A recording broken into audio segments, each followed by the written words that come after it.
Hello, everyone. This week I'm bringing you your SEL lesson on conflict resolution. This is Mrs. Vialba, and let's get started. Before we really focus on today's lesson, I want you to take a moment and think back to when we wrote our SMART goals. Think about your progress on your SMART goal. And remember, there's quite a few tips that you can look to help you reach those goals. Positive self-talk, giving yourself that pump up, come on, you can do this. Don't overwhelm yourself or bite off more than you can chew. Because when you start getting too negative, you'll just give up. So try and look at the big picture where you want to get, stay focused. And if you can't remember your goal, that's okay. But make a commitment to reset and start a new one today. So again, we're talking about conflict resolution. I want you to think about whether or not you have a pet peeve. And if you do, what is it?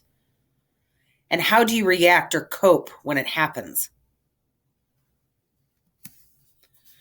When we talk about conflict resolution, we're talking about the SEL competencies of collaboration, the ability to work well with others.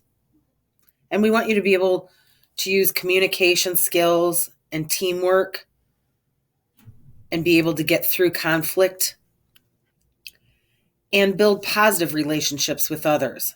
Listen to what others tell you and how they feel.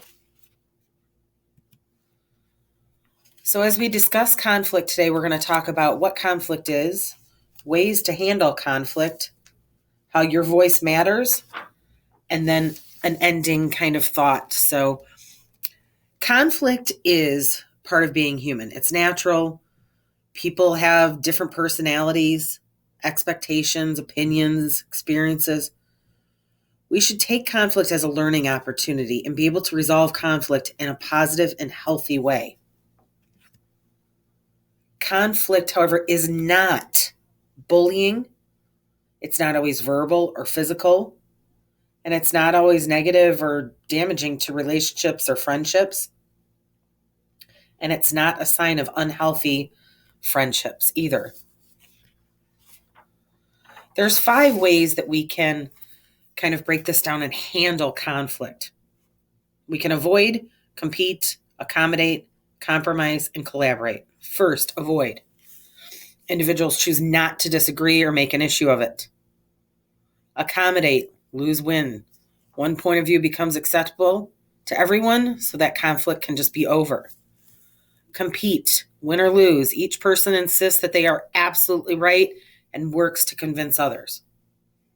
And then compromise. Each viewpoint is represented somewhat in the solution, but no individual is fully satisfied with how it comes out, but you meet somewhere in the middle. And then collaborate. You work together to find a solution that works well for everybody involved.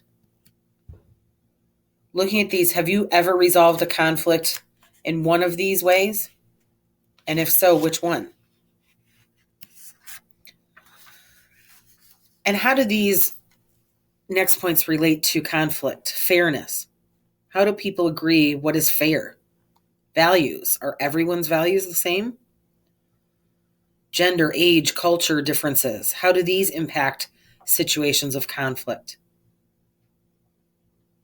Communication styles. How do verbal and nonverbal impact conflict? Think about the tone of someone's voice. Your communication style does impact how you might resolve conflict. There's 3 ways you can respond to conflict. Passive, consider other person's needs over your own. Assertive, take others' needs into consideration while making the best decision for yourself. And then aggressive, take your feelings into consideration and disregard everybody else's. Remember, one style is not appropriate for everyone, and different situations will require you to respond in different ways. Let's watch this video on communication styles.